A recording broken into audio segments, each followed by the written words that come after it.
చేసుకుంటూ స్థితిస్తూ దేవుని నీకే వందనాలు. ఇలాంటి చాలా సమయంలో నేను మాకు స్థితిస్తూ మీ వాక్యం నేర్చుకుని మరి మరి నేర్చుకుని ప్రకృతి వ్యక్తిత్వంలోనే మేము వినేవాళ్ళ కాకుండా ప్రకృతి వాళ్ళు అందరికీ సమానం తెలిసి చదువు వచ్చిందో కొన్ని జీవితంలో మంచి సహాయం చేసినట్టు ప్రతి సహాయం చేసేటప్పుడు పూర్వమైన మరి మీ వాక్యాన్ని పూర్వమైన హృదయాల్లో ఉంచుకునే వాక్యాన్ని వ్యక్తిగత ఆందోళన చేసింది ఇచ్చిన ప్రార్థనలో వేసి సమాధానం కోరుకుంటున్నాను.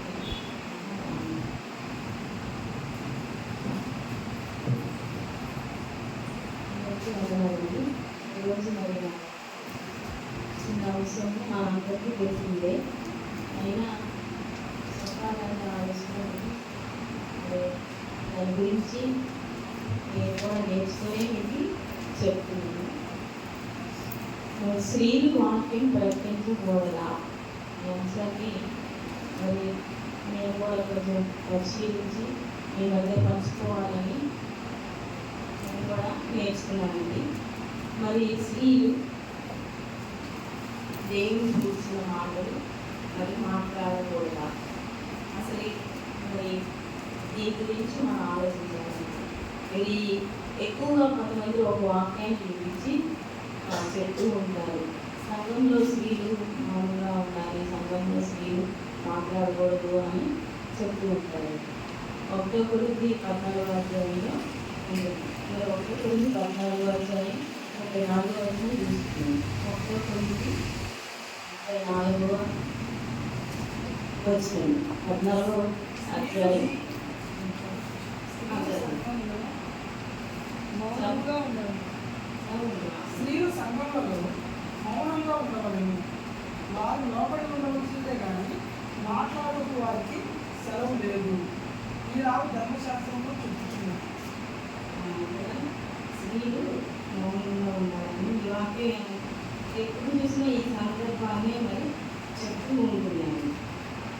సంఘంలో స్త్రీలు మౌనంగా ఉండడం, వాళ్ళు లోబడి ఉండవాలి ఉన్నదే కానీ మాట్లాడుగా వారికి సెలవు లేదు అంటున్నారు. అంటే ఈ 14వ అధ్యాయంలో ఈ సందర్భం ఎందుకు వాడారు మరి రాయబడింది, ఆ సందర్భం ఎందుకు అందరూ పట్టించుకుంటున్నారు, మనం అది ఆలోచించాలి. కేవలం ఈ 34వ వచనాన్ని మరి ఎందుకు స్త్రీలు మౌనంగా ఉండాలని చెప్తున్నారు. ప్రారంభం మరి ప్రేమ ప్రారంభం నుంచి అసలు స్త్రీలు ఎందుకు చేయబడ్డది, స్త్రీ ఎందుకు చేయబడ్డది మీకు తెలిసిన విషయమే. దేవుడు చెప్పిన మాటే మరి సాటి సహకారిగా స్త్రీని నిర్మించడం జరిగింది. అంటే సాటి సహకారిగా అంటే మరి పురుషుడు సమానంగానే స్త్రీ సమానంగానే దేవుడు మరి చూశాడు. స్త్రీలు వాక్యం మరి ఈ కొత్త నిబంధనలోకి వచ్చేసరికి మరి ఎవరు ప్రకటించలేదా, స్త్రీలు ఎవరు ప్రకటించలేదా, మరి ఎవరు ప్రకటించలేదు, అపోస్తులైన వారందరూ కూడా స్త్రీలు ప్రకటించలేదు అని కొందరు కొత్త నిబంధనలు అంటున్నారు. అంటే ఇవన్నింటినీ మనం ఆలోచించుకొని బైబిల్లో కూడా మనం చూద్దాము. మరి ఆ సంఘంలో మరి వాళ్ళు ప్రకటించారా లేదా అన్నది కూడా మనం తెలుసుకోవాలి. బైబిల్లో దేవుని గురించి చెప్పిన మాటలు కొన్ని చెప్పడం జరిగింది. అంటే అసలు సువార్త చెప్పడం అంటే స్త్రీ ఒక్కటే కాదండి, స్త్రీలు పురుషులు ఇద్దరు సమానమైన దేవుడు చెప్తున్నారు. సువార్త చెప్పమంటున్నారు. అంటే సువార్త అంటే ఏంటంటే క్రీస్తు మరణ సమాధి పునరుద్ధానము గురించి చెప్పడమే సువార్త. 1 కొరింథీ 15వ అధ్యాయంలో ఉంది. ఏంటి సువార్త తప్పు నిబంధనలోనూ ఎవరు చెప్పలేదా అని మనం అనుకుంటే యోహాను సువార్త 20వ అధ్యాయము మరి 16 నుంచి 15 వరకు చదువుతున్నాం. యోహాను సువార్త 20వ అధ్యాయము. యేసు ఆమెను చూసి మరియా అని పిలిచిన. ఆమె ఆయన వైపు తిరిగి ఆయనను ఎవ్రీ భాషతో రబ్బుని అని పిలిచెను. ఆ మాట బోధకుడని అర్థం. యేసు ఆమెతో, నేను ఇంకనూ తండ్రి యొక్కకు ఎక్కిపోలేదు కనుక నన్ను ముట్టుకొనవద్దు. అయితే నా సోదరు యొక్కకు వెళ్ళి నా తండ్రియు మీ తండ్రియు, నా దేవుడును మీ దేవుడినైనా వారి యుద్ధకు ఎక్కిపోవచ్చున్నానని వారితో చెప్పమనను. మగ్దలేనే మరియ వచ్చి, నేను ప్రభువును చూచి తిని ఆయన నాతో ఈ మాటలు చెప్పనని శిష్యులకు తెలియచేశాను. ఇక్కడ మరి చనిపోయిన తర్వాత సమాధిలో నుంచి తిరిగి లేచి మరి యేసుక్రీస్తు వారు మరియ గారితో మాట్లాడుతున్నారు. ఇక్కడ మరియమ్మ ఏమని చెప్తుంది? యేసుక్రీస్తు వారు ఎవరిని యేసుక్రీస్తు వారు ఎవరిని చెప్పమన్నారండి? అక్కడ స్త్రీ అయినా మరియని, పురుషుని కాదు కదండి, స్త్రీనే పిలిచి చెప్పాడు. అంటే ముందుగా యేసుక్రీస్తు వారు గురించి సువార్త మొట్టమొదటిగా చెప్పింది ఎవరండి? ఇక్కడ స్త్రీనే ప్రకటించింది. శిష్యులు కనుక ముందు మరి స్త్రీనే ఇక్కడ యేసుక్రీస్తు వారి గురించి సువార్త ప్రకటించిందని మనకి ఈ వాక్యం ద్వారా అర్థమవుతుంది. అదేవిధంగా మరి ఇది యోహాను సువార్త 4వ అధ్యాయంలో సమరయ స్త్రీ కూడా మరి సువార్త ప్రకటించింది. ఆమె చేసిన పాపములన్నీ మరి యేసుక్రీస్తు వారు, నేను చేసిన పాపములన్నీ యేసుక్రీస్తు వారు చెప్పారని ఆమె మారు మనసు పొంది వెంటనే ఊరిలోకి వెళ్ళి అందరికీ సువార్త ప్రకటించిందండి. అంటే ముందు సువార్త ప్రకటించింది మరి స్త్రీలేనండి. అట్లాగే మరి 1 కొరింథీ పత్రికలో మరి రాసింది పౌలు గారు రాశారు. ఏమని రాశారంటే తిమోతి గారికి రాశారు. సంఘం మరి ఏమని రాశారంటే సంఘంలో స్త్రీలు మౌనంగా ఉండాలి అని రాశారు. అసలు ఆ సందర్భం ఎందుకు వచ్చింది అన్నది మనం పరిశీలించాలి. ఏ సందర్భంలో మరి పౌలు గారు తిమోతికి దూతగా ఏ పని చేసినా పౌలు గారు తిమోతి గారికి లేఖ రాస్తారు, పత్రిక రాశారు. మరి ఆ పత్రికలో తెలిపారు. అంటే మరి ఆ పత్రికల్లో ఏమని రాశారంటే స్త్రీ మౌనంగా ఉండాలన్నారు. అదేవిధంగా మరి తీతు పత్రికలో 2వ అధ్యాయము 4వ వచనం చూడండి. తీతు పత్రిక 2వ అధ్యాయం 3వ వచనం.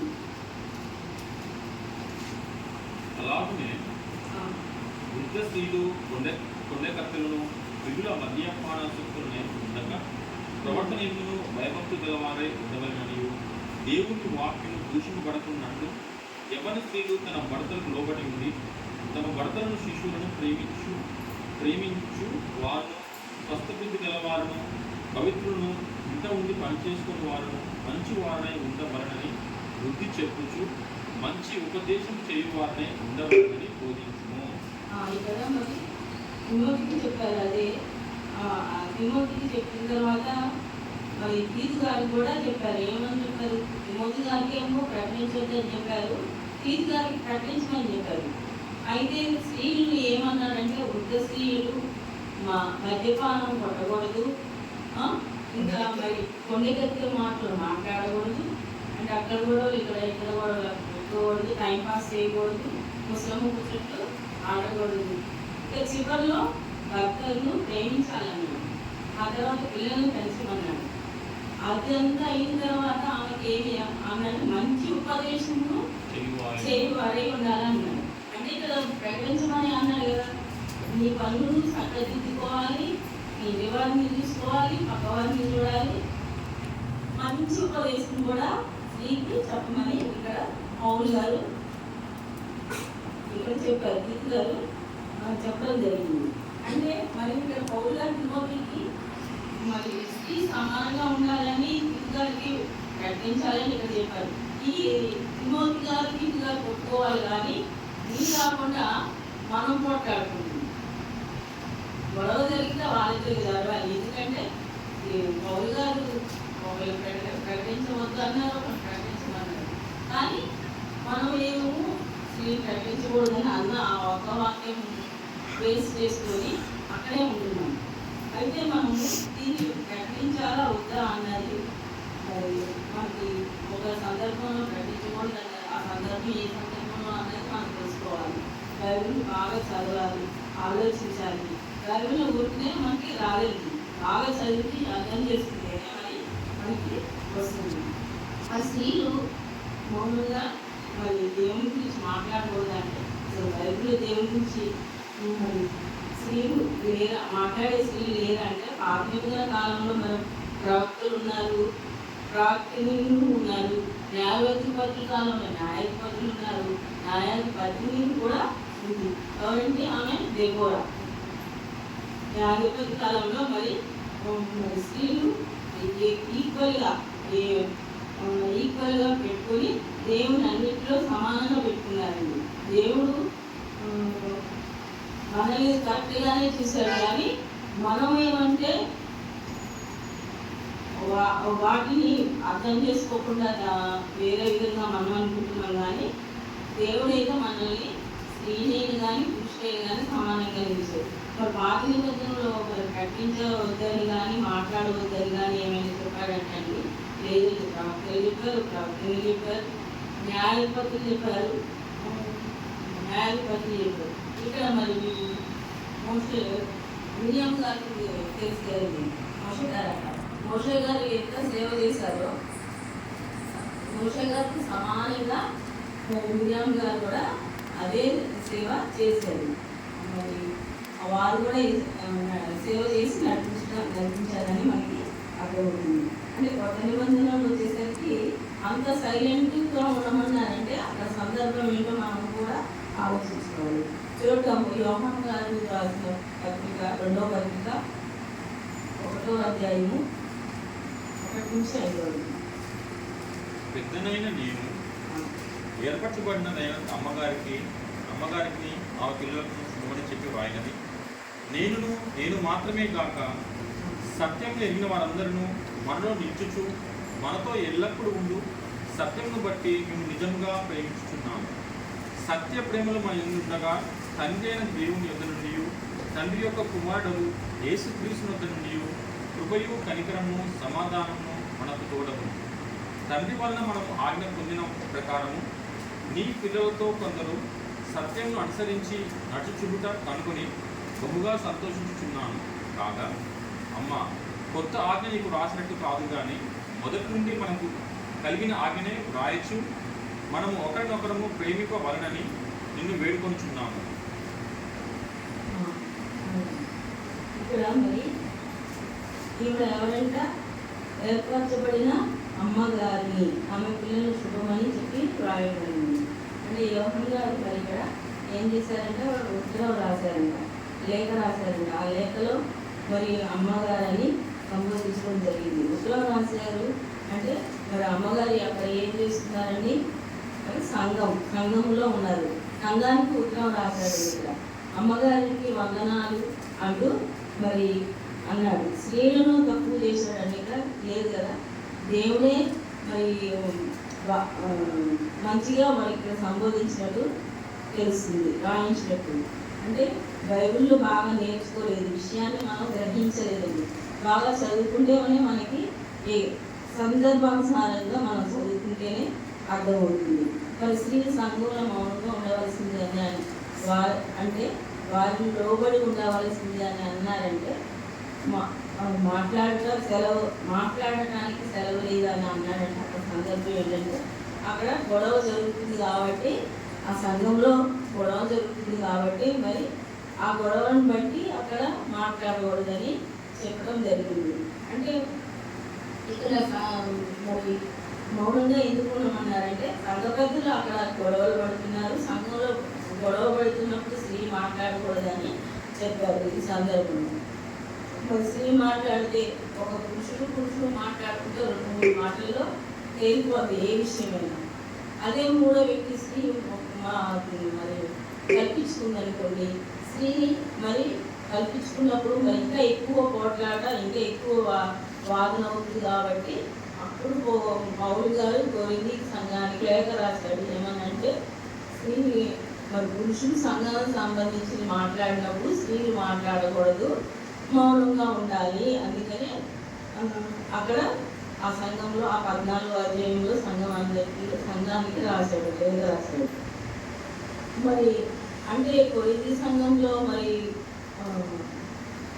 అక్కడ తిమోతి గారు తోటగా ప్రవేశించేటప్పుడు అక్కడ సంఘంలో గొడవ జరుగుతుంది కాబట్టి కలిగి ఉంది కాబట్టి ఆ సంఘానికి చెప్పారు. అదే తీర్పు గారు ప్రకటించేటప్పుడు ఆ సంఘాల్లో మరి అలాంటి గొడవలు లేవు కాబట్టి మరి అలా చెప్పలేదు. వాళ్ళకి మంచిగా ఉపదేశించే అన్నారు. అంటే ఆజ్ఞ కూడా ఇచ్చారండి అక్కడ చూడండి. అమ్మ కొత్త ఆజ్ఞ నీకు రాసినట్టు కాదు, కానీ మొదట నుండి మనకు కలిగిన ఆజ్ఞనే రాయించున్నాను. మనం ఒకరికొకరు ప్రేమించుకోవాలని నేను వేడుకుంటున్నాను అంటున్నాను. అంటే ఒక ఆజ్ఞనే ఇచ్చాడంట, మనం ప్రకటించవచ్చు. మరి ఒకరినొకరు ప్రేమించుకోవాలని అంత మంచి మనకు ఆజ్ఞ ఇచ్చినట్టు ఇక్కడ మనకి కనపడుతుంది.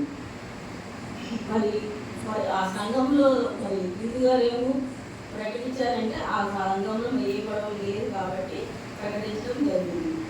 అదేవిధంగా మరి పేదలు గారు మొదటి పత్రికలో 5వ అధ్యాయం 13వ వచనం పేదలు 5:13. బబులోనులో మీ వలె నేర్పట్టబడిన ఆమెయు నా కుమారుడైన మార్కును మీకు వందనం చెప్పుచున్నాను.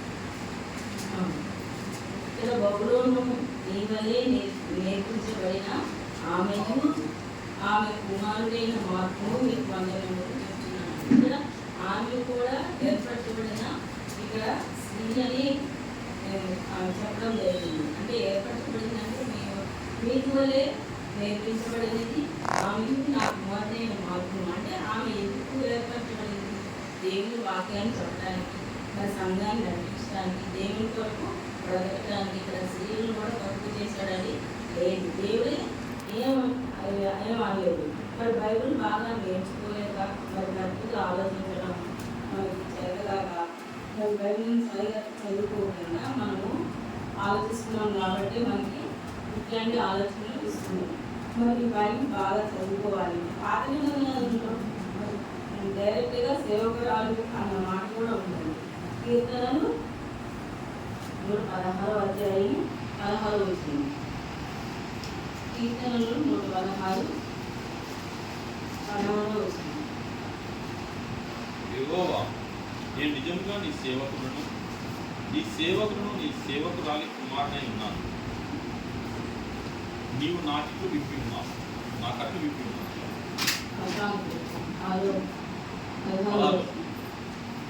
నీ సేవకురాలి కుమారుడై ఉన్నాను. నీ సేవకులను అంటే నీ సేవకుడును నీ సేవకుని రాలిని కుమారుడై ఉన్నాను అంటుంది. అంటే సేవ అంటే ఏంటంటే వాక్యం చెప్తారు, అంటే సంఘాన్ని నడిపిస్తారు. మరి ఇక్కడ గొప్పగా మనకు తెలిసిన మాట ఏంటంటే ఎక్కువగా మనం నాకు కూడా తెలిసిన వారి వచ్చిన ఉన్నది ఏంటంటే కీర్తనలో 68వ అధ్యాయం 11వ వచనంలో చూస్తుంది.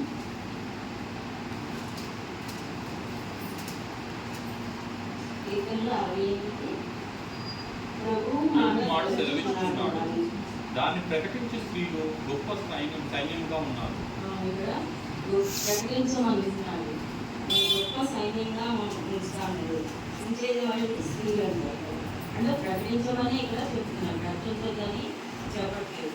ప్రభు అంటున్నాడు, మాట ఇస్తున్నాడు. ఏంటంటే దాన్ని ప్రకటించండి స్త్రీలు గొప్ప సైన్యంగా ప్రకటించే వాళ్ళగా చేస్తానని అంటున్నాడు. అంటే ఎందుకు చెప్తున్నారంటే బైబిల్లో మరి ఏర్పడిన సందిగ్ధము మరి కొరింథీ పత్రికలో రాయించడం, ఒక మాట పట్టుకొని స్త్రీకి మౌనంగా ఉండాలని ప్రతిసారి అందరూ ఇదే విధంగా చెప్తున్నారు. కానీ మరి తిమోతి గారి సంఘంలో జరిగిన స్త్రీలు సైలెంట్గా ఉండాలని ఏం చెప్తున్నారంటే అక్కడ గొడవ జరిగింది కాబట్టి ప్రారంభపు సంఘం వాళ్ళకు అని దేవుడు కొన్ని పరిశుద్ధాత్మ వాళ్ళ పాతలో ప్రారంభ కాలంలో కొన్ని పరిశుద్ధాత్మ వరాలు వాళ్ళకి ఇచ్చాడండి. శిష్యులకి కొందరికి పరిశుద్ధాత్మ ఇచ్చాడు, భాషను మాట్లాడే ఇచ్చాడు, మరి కొంతమంది పాటలు పాడటం ఇచ్చాడు. రకరకాల వరాలు ప్రారంభ కాలంలో మరి ఇవ్వడం జరిగింది. అవి ఇచ్చినప్పుడు ఆ అందరికీ మరి ఆ సంఘంలో ఒకరు ఇద్దరు పాటలు పాడేవాళ్ళు ఉంటే ఏ ఇబ్బంది ఉండదు. మరి 10 మంది పాటలు పాడేవాళ్ళు ఉన్నారనుకోండి, పాటలు పాడేటప్పుడు మరి మరి మేము పాడతాం అని పాటలకే టైం అరగంట, మరి ఇంకా ప్రార్థనని ఇంకా ఇట్లా అన్నిటికీ అరగంట పోతే ఇప్పుడు వాక్యం ప్రకటించే వారికి టైం సరిపోదు. కాబట్టి మరి వాళ్ళకి సంఘంలో జరిగి గొడవలు జరిగింది. అంటే మరి ఆ రోజుల్లో దేవుడు మరి వాళ్ళకి కొన్ని వరాలు ఇచ్చాము. ఆ వరాల్ని వీళ్ళు వినియోగించుకోలేక ఆ సంఘంలో గొడవలు జరగడం జరిగింది. మరి అదేవిధంగా మనం కూడా ఇప్పుడు మన సంఘంలో కొన్ని 2-3 పాటలు పాడుతున్నాం. తర్వాత చిన్నపిల్లలు పాడుతున్నారు, పెద్దలు పాడుతున్నారు. ప్రస్తుత సంఘం అంటే అలా ఉంటే ఏ గొడవలు రాదు. మరి ఆ రోజుల్లో అక్కడ గొడవ లేదు. ఆ గొడవ కాలేదు. 10 మంది ఉన్నారు, వాక్యం చెప్పే వాళ్ళు ఎక్కువ మంది ఉన్నారు. వాక్యం చెప్పడానికి ఒకరు చెప్తుంటే ఇంకొకరు వచ్చి నేను చెప్తాను ఉంటే మరి అట్లా ఆ సందర్భాన్ని బట్టి అక్కడ గొడవలు జరగడం వల్ల మరి ఆ సంఘంలో ఎక్కువ గొడవలు జరుగుతున్నాయి. అంటే ఈ గొడవలు జరగడం వలన మరి పౌలు గారు కొరింథీ పట్టణానికి రాశాడంట, లేఖ రాశాడు. సంఘంలో జరుగుతున్నప్పుడు ఏమైనా విషయాలు జరుగుతున్నప్పుడు స్త్రీలను మౌనంగా ఉంచండి అని చెప్పడం జరిగింది. మరి ఇదే సందర్భంలో మరి ఒకరికొకరు సంఘంలో పోట్లాడుతున్నప్పుడు స్త్రీ వేసి ఆయనకి మైక్ ఇవ్వమని అడిగిందండి. మరి మైక్ ఇవ్వమన్నప్పుడు ఇంకో ఆమె వేసి మైక్ ఇవ్వమని. ఇట్లా గొడవ జరుగుతున్నప్పుడు స్త్రీ మాట్లాడకూడదు, మీరు ముందు చెప్పండి అని పౌలు గారు తిమోతికి చెప్పడం జరిగింది. ఆ విధంగా మరి గొడవలు ఆ కాలంలో జరిగింది కాబట్టి స్త్రీకి మౌనంగా ఉండాలని చెప్పడం జరిగింది. మరి అదేవిధంగా సంఘంలో మరి కొరింథీ సంఘంలో 1 కొరింథీ 14:5 ముందుగా 5వ వచనం జరుగుతున్నాము. 1 కొరింథీ 14వ అధ్యాయము 5వ వచనము.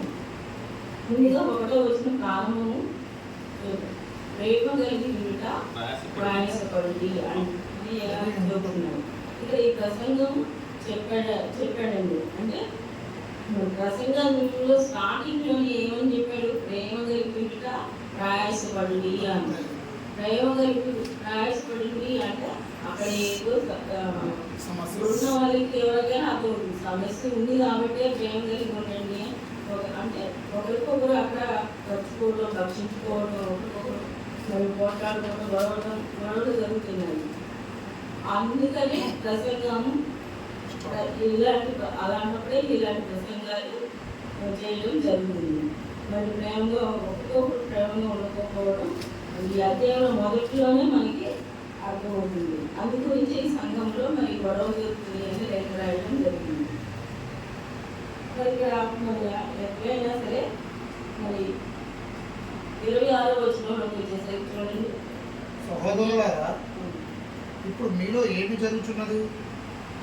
మీరు కూడి వచ్చినప్పుడు ఒకడు ఒక కీర్తన పాడవలనని ఉన్నాడు, మరి ఒకడు బోధింపవలనని ఉన్నాడు, మరి ఒకడు తనకు బయలుపరచబడినది ప్రకటన చేయవలనని ఉన్నాడు, మరి ఒకడు భాషతో మాట్లాడవలనని ఉన్నాడు, మరి ఒకడు అర్థము చెప్పవలనని ఉన్నాడు. సరే, సమస్తమును క్షేమాభివృద్ధి కలుగుటకే జరగనియుడి. మరి గోళాల సంఘంలో ఎంత గోళగా ఉందంటే సందులా మారిందంట. ఎందుకంటే అక్కడ ఒక పాట పాడేవాళ్ళు ఉన్నారంట, ఒక వాక్యం చెప్పే వాళ్ళు ఉన్నారంట. ఇట్లా ఉండటం వలన మరి గోళ జరిగిందని ఈ సంఘంలో చెప్పడం జరిగింది. అదేవిధంగా మనం లోకరీత్యా చూసుకున్నా కూడా మరి గుంటూరులో ఒక సభలో ఒక బిషప్ గారు వాక్యం చెప్పడానికి ముందుకు వచ్చారంట. అతని మీద మైకిల్స్ వేసి కొట్టారంట. మరి ఎందుకంటే ఆయనకి తల మీద దెబ్బ తగిలింది, ఖర్చు పెట్టి తీసుకెళ్ళిపోయారు. ఎందుకంటే ఆయన ఉంటే డబ్బులు రావట్లేదని. ఆ బిషప్ గారు ఎక్కినప్పటి నుంచి వాళ్ళకి డబ్బులు రావట్లేదని వాళ్ళు కొట్టారంట. అంటే సంఘంలో అక్కడ కూడా గొడవ జరిగింది. అదేవిధంగా మనకి ఎక్కువ వరాలు ఇచ్చినా కూడా దేవుడు మరి సరిగా వినియోగించుకోలేకపోయారు. మేము చెప్తాం మేము పాడతాం అని ఒకరికొకరు మరి ద్వేషించుకుంటూ ఉండటం వలన దేవుడు అక్కడ ఏమని రాశాడు? మరి పౌరు గారికి ఏమని తెలిపారు, సంఘంలో స్త్రీలు మౌనంగా ఉండాలని చెప్పడం జరిగింది. అట్లాగే 2 తిమోతి 3:6 చూస్తుంది. 2 తిమోతి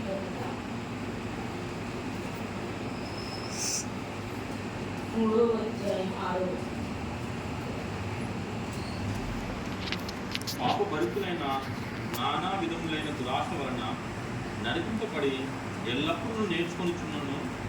సత్య విషయమైన అనుభవ జ్ఞానము ఎప్పుడూ పొందలేని అవివేక స్త్రీల యొక్క ఇళ్ళలో చొచ్చి వారిని చెరపట్టుకొని పోవారు వీరిలో చేరిన వారు. ఇక్కడ ఎల్లప్పుడూ వాక్యం నేర్చుకుంటున్నాం. మరి విషయం నేర్చుకుంటాం. స్త్రీలు అనుభవ జ్ఞానము ఇక్కడ లేదని అంటున్నాము. అంటే సత్యం గురించి మనం నేర్చుకున్నా కానీ అనుభవ జ్ఞానం ఉండాలంట, మంచిగా ఉపదేశించాలంట.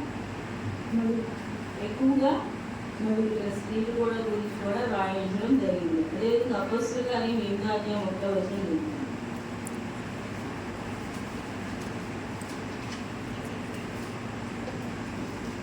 ఆ కాలమందు యెరూషలేములోని సంఘము గొప్ప హింస కలిగినందున అపోస్తలులు తప్ప అందరూ యూదయ సమరయ దేశం నుండి చెదిరిపోయారు.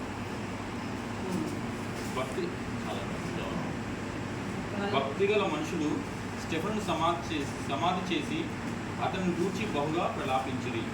సౌలైతే ఇంటింట చొచ్చి పురుషులను స్త్రీలను ఈడ్చుకొని పోయి చెరసాల్లో వేయించి సంఘమును పాడు చేయుచుండెను. స్త్రీలను కూడా ఈడ్చుకొని చెరసాల్లో వేయించి మరి సంఘంలో పాడు చేస్తున్నారని చెప్పడం జరిగింది. అంటే స్త్రీలు ఎంత అనుభవ జ్ఞానం ఉన్నా కూడా నేర్చుకోవాలి, సరిగా చెప్పాలని మనకి అర్థమవుతుంది. అదేవిధంగా ఏవేలు 2:2 చూస్తుంది. ఏవేలు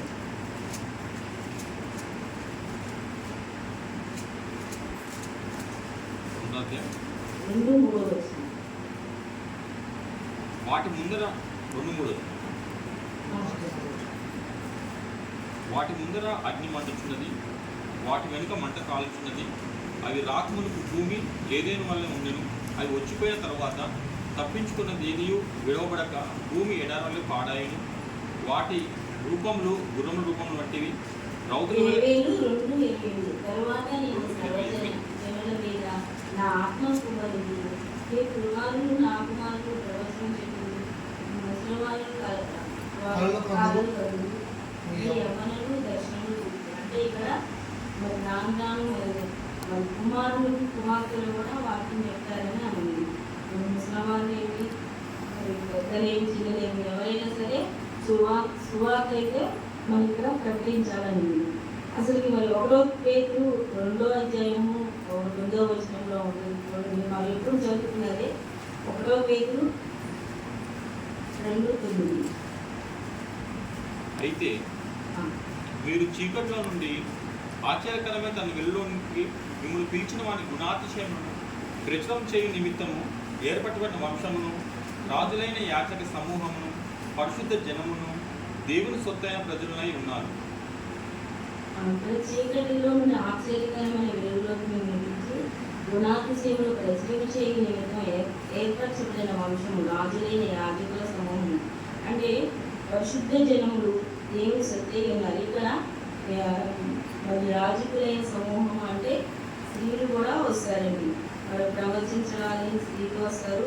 ఇక్కడ పిల్లలనేవి పెద్దలనేవి ఎవరైనా సరే మరి యేసు గురించి చెప్పే బాధ్యత స్త్రీలకి పురుషులకి సమానం ఇవ్వడం జరిగింది.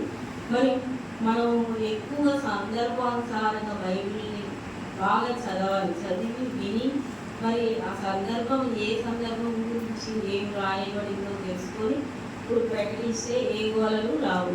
సంఘంలో కూడా స్త్రీలు మరి ఏదైనా సంఘ సమస్యలు ప్రకటించేటప్పుడు స్త్రీలు మౌనంగా ఉండమన్నారు. అందు గురించే చెప్పడం, స్త్రీలు మాట్లాడకూడదని చెప్పడం జరిగింది. పతీత్ గారు చెప్పిన సందర్భంలో ఉపదేశమును మంచి మాటలు ఉపదేశించమని చెప్పారు. అంటే ఎక్కువ వాక్యము చెప్పవచ్చు. స్త్రీలకి ఉంది వారి పురుషులకి సమానత్వ బాధ్యత ఉంది. అదేవిధంగా పిల్లలు కూడా నేర్చుకోవాలి, పిల్లలు కూడా చెప్పాలి. ప్రతి ఒక్కరూ దేవుని గురించి సువార్త ప్రకటించాలని కోరుకుంటూ నా మాట